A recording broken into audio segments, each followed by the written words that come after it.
Honorable Leader of the Opposition. Thank you very much, Madam President.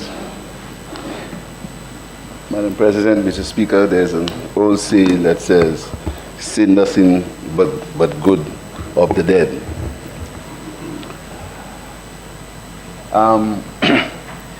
And the few words that I will say this morning in memory of Mr. Arsene James, I will first of all say that it's a pity that Mr. James cannot hear us. But the people who can hear us are his family and his friends, and I want to say to them my sincerest condolences. And I know how they feel. I know how siblings feel when they lose their parents. I had the unfortunate experience of losing my parents within 6 weeks of each other. So I understand how that goes. I want to tell them that in the practice of politics, it's very difficult. And I've been in that practice for a long time, although sometimes it's a cause of ridicule, but I've been in the practice of politics and representing people for over 20 years. So I understand the practice of politics, and I know how tough it is on the family in the practice of politics. Because in this practice, there are no holds are barred. So I want to tell them, thank you for allowing Mr. James to serve people for 15 years. Because without the strength of family and a few friends, you cannot remain in the practice of politics for that long. So I want to thank them sincerely and tell them that in the Parliament, Mr. James and I got on very well, actually, which you might find it, which many to outside might find that difficult to believe. But we did get on very well. We understood each other. He understood the politics, and I understood his role, and he understood mine. So I want to tell them my sincere condolences on the loss of their husband, father, friend, brother, etc. But, Mr. Speaker, Madam President, I want to say one thing today. All of us in here will follow Mr. James. At some point, all of us will follow Mr. James. Each one of us. And that's the only good thing about death. It's certainty that every one of us will follow Mr. James. But while we are in the practice of politics, I want to speak to the living, those of us who are alive this morning. And the honorable member for Babano began. He opened the door to speak to those of us who are alive. Because in the practice of politics, we do not seem to understand that we're dealing with human beings, that our roles are temporary, and at some point it will end, either in death, in sickness, in opposition, or in government. And I think if we have to think of Mr. James in any positive way, is the way in which he handled himself in the politics of opposition and in the politics of government. I felt very comfortable. And sadly to say, I don't feel the same way now, to call Mr. James and to discuss almost anything with him. And talking about calling, to be frank, the Honorable Prime Minister did call me on Sunday morning to inform me of the death of Mr. James, and I thank him for that. Immediately I called his family, because I know George went to school with me, just a little ahead of me. I called him, and I also called Thomas, but I was closer to George than Thomas. I did call and express my condolences after the Prime Minister called me. But I just want to say that we should look at death in terms of how do we live as the living. Because we always seem to forget that our role is temporary. And the way we deal with each other, the way we castigate each other, the way we go out to deliberately injure each other, the way we go out to hurt even people we perceive do not support us, apart from us inside of here, is something that we have to try to stop. And when we see all the good things today about Arsene James, we will go out tomorrow and next week and do the same things that we said we should not do. Death should be a wake-up call to us. To us. And I'm using the word us because I don't want my words are not aimed at any particular person. It's us, we as practicing politicians. Do we do the right thing? Do we understand that this job is temporary? When we sit and we take decisions, do we know who we're going to hurt? Do we sit back and deliberately decide that we're going to hurt somebody? We're going to make somebody pay? Do we really, when we take when we do things, when we take decisions, when we speak about people, are we really understanding what we're doing? And expect when somebody dies, we'll come and say all the good things about them. And that is a practice that politicians, and I think I say it about politicians because politicians seem to be the worst profession as far as dealing with each other are concerned. We as politicians treat ourselves the worst. We don't even want to pay ourselves.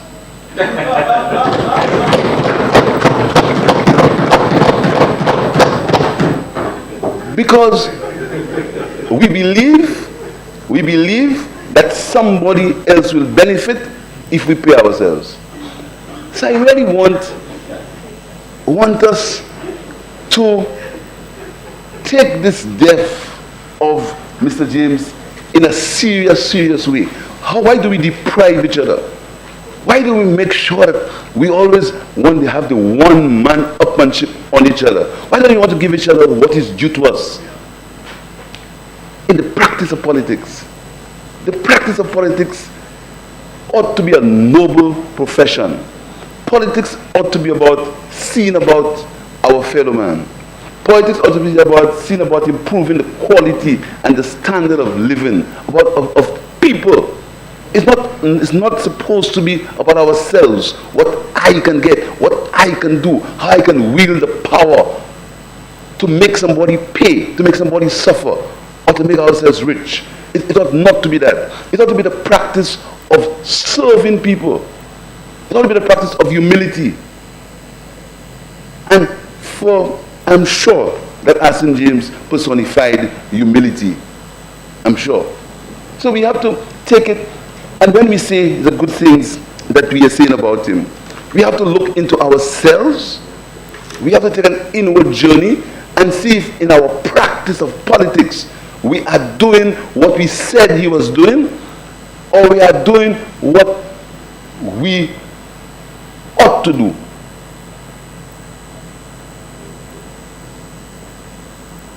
And I say that, and I use the words we, because I believe that there can be a different way.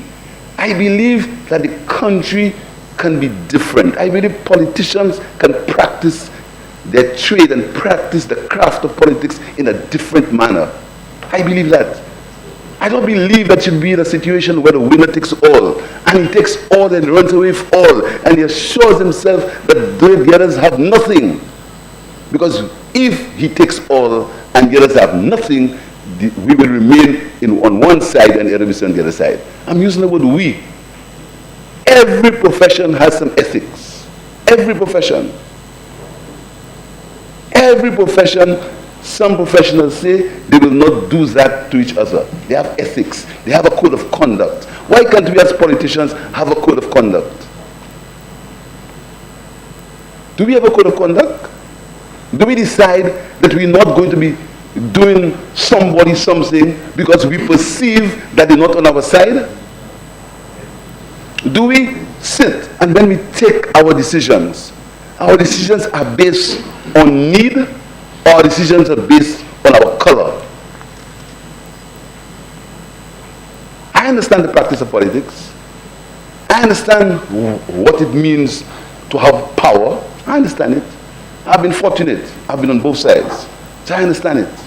But do we really use our power in the way that we are saying that Arsene James used it?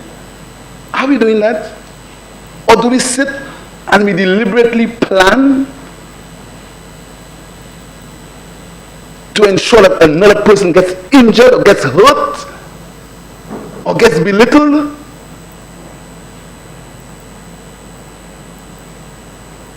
So my emotion this morning is not an emotion based on something that is superficial or playing to the gallery.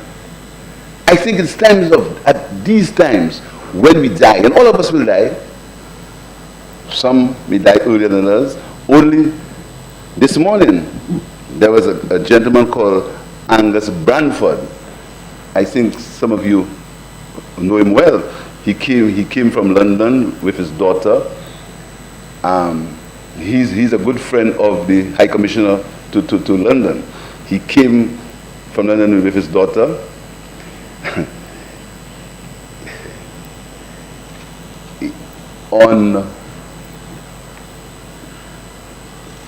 On Friday, he was having lunch in a favorite place. And favorite that you know very well. He flew from St. Lucia to London on Sunday. When he arrived on Monday morning, he died with a heart attack on Monday morning as soon as he arrived in London. The guy is about 59 years old. He was healthy, he was enjoying his holiday, came with his daughter, and this morning he's a dead man, dead. Any one of us? Any one of us? That can happen too. So I really want, as I pay my respects to Mr. James, to see if we can cause a paradigm shift in the practice of politics. A paradigm shift in the practice of politics. Politicians ought not, when they are out of power, to believe that their life, when I say out of power, I mean out of this honorable house, to believe that they are useless, they can't earn a living, they can't get a job, they can't do anything because they happen to be in politics and they happen to be on the wrong side. So when they get out, they can't live. We have to uplift the practice of politics. We have to uplift it.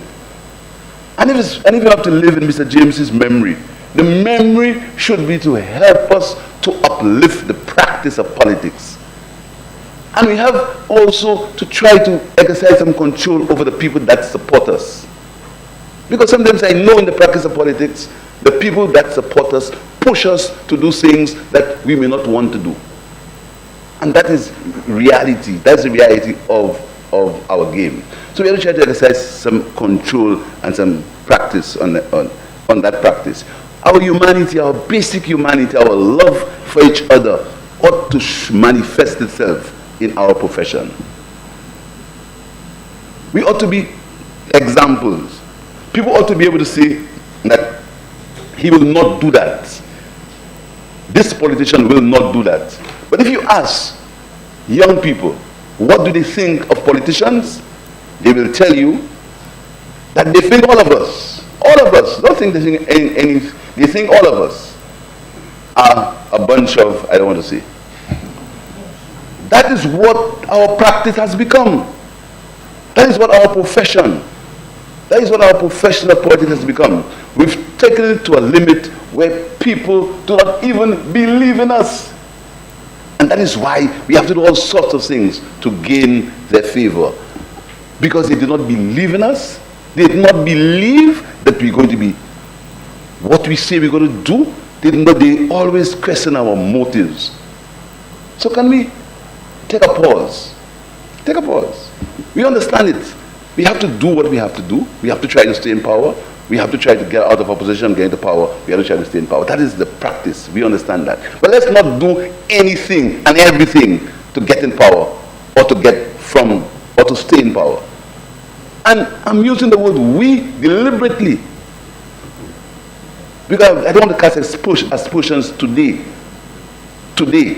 on anyone. I don't want to do it. I want today to see if we can take it to a different plane, to a different height. So I really want to say that although Mr. James was not here in the Parliament in the last session, I mean from 2016, he, as I say, to his family, I think he sat, when he was leader of the opposition, he sat right here, and after he sat in the space where other Baptists is. And I used to joke him about his tie. Sometimes tell him it's a little too short. See, asking the yellow tie too short. I could tell him that. Don't know if I can say the same thing now, but I could tell him that. I could tell him that. And I know he would take it in good faith. Sometimes when I used to get a little excited, he said to me, quiet. So he said, asking me, encouraging them guys, no nonsense. You causing that? I used to tell him that. Flashing mirrors. He used to remind me of the flashing mirrors. The flashing mirrors, he used to remind me. Sometimes he used to say, flashing mirrors. But I really hope that we can use his life as an example for us to try to change the practice of politics. The practice of politics in Lucia. We can't continue doing it like that. No one is going to benefit, even though we have short-term benefits. Even though there are short-term benefits. Because some of us will benefit short-term, of course. But the short-term benefits must not be at the expense of the people of the country. So I want to end with a little quotation from Andrew Jackson. It says, when death comes, he respects neither age nor merit. He sweeps from this earthly existence the sick and the strong, the rich and the poor, and to teach us to live to be prepared for death. We should live to be prepared for death. I thank you.